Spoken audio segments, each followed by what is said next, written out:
Você já teve síndrome do pânico? Aquela sensação de perseguição, aquela sensação de medo intenso, praticamente incontrolável ao nosso ver, aquela sensação de desconforto, como se tivesse tudo muito em cima de você, como se tivesse tudo muito perto de você, aquele medo de acontecer o tempo todo algo ruim, aquele sentimento, aqueles pensamentos de que o tempo todo recorrentes de que vai acontecer algo com você. Aquele medo que faz acelerar o seu coração ao máximo. Você já sentiu isso? Você já parou para se questionar o motivo pelo qual esse medo quase que incontrolável é desencadeado? Você já se questionou, já parou para observar quais são os momentos que desencadeiam essas crises de pânico, de síndrome? Se questione. O autoconhecimento ele é essencial para essa caminhada, para essa superação. Porque por mais que existam terapeutas, por mais que existam familiares ou grandes amizades que venham lhe auxiliar neste momento, nesses momentos, mas se você não se conhecer, como é que você vai conseguir superar? Como é que você vai conseguir sair dessa zona e evitar o máximo possível que isso aconteça novamente?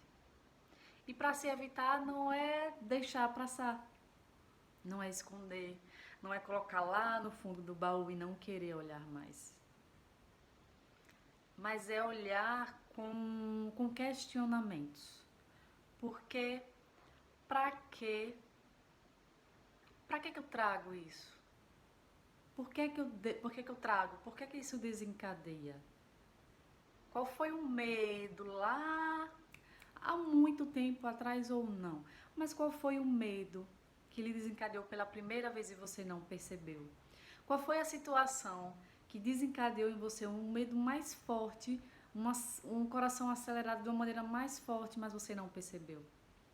E deixou passar a primeira, deixou passar a segunda vez, a terceira, e até que chegou um momento em que veio de uma forma tão intensa que você não conseguiu mais se questionar, que você não conseguiu mais controlar. Se questionar não, que você não conseguiu mais controlar.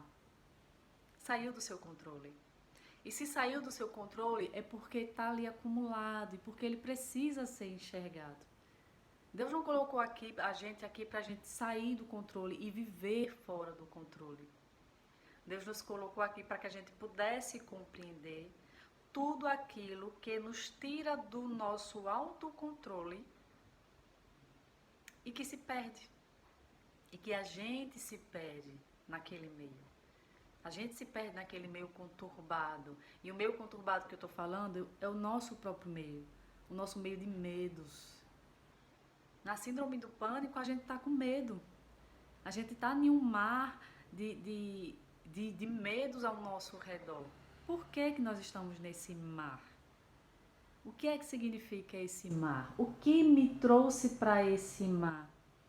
O que me trouxe para a proximidade da, daquela ondinha provocada de uma forma tão leve, quando ela vem suave e toca nossos pés?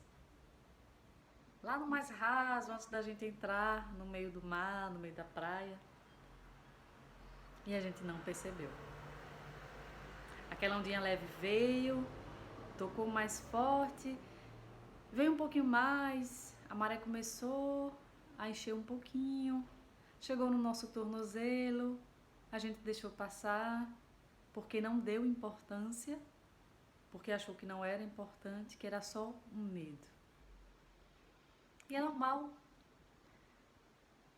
mas não que a gente deva continuar achando tudo isso normal.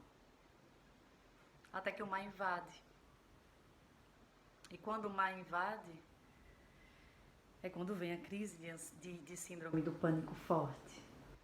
É quando tá cheio, a maré tá cheia, a maré encheu ao ponto de transbordar. Então ela transborda desencadeando síndrome do pânico e outros transtornos Eu venho falando sobre a depressão, mas hoje eu achei super interessante falar um pouco sobre a síndrome do pânico, que também é uma das comorbidades, pode ser uma das comorbidades da depressão, assim como a crise de ansiedade. Pode ser. E aí fica a reflexão para você no dia de hoje. Para você se questionar, se você tem síndrome do pânico, se questionar o porquê dessa síndrome e chegar lá a causa. O que foi que desencadeou todo esse medo? Qual foi o primeiro ponto que você não percebeu? Ou que percebeu e deixou passar? Nunca é tarde. Há sempre oportunidades. E se isso acontece, é porque está ali guardado e precisa ser liberado. Precisa ser olhado por você, trabalhado e liberado. Porque tem que ficar lá no passado. E você precisa compreender a causa para se libertar, para transmutar essa causa dentro de você. E compreender que não precisa ter todo esse medo. A gente não está aqui para sentir medo. Nós escolhemos inconscientemente ou conscientemente um dia sentir tamanhos medos. E é hora de se libertar de todos eles. Beijo. Reflita.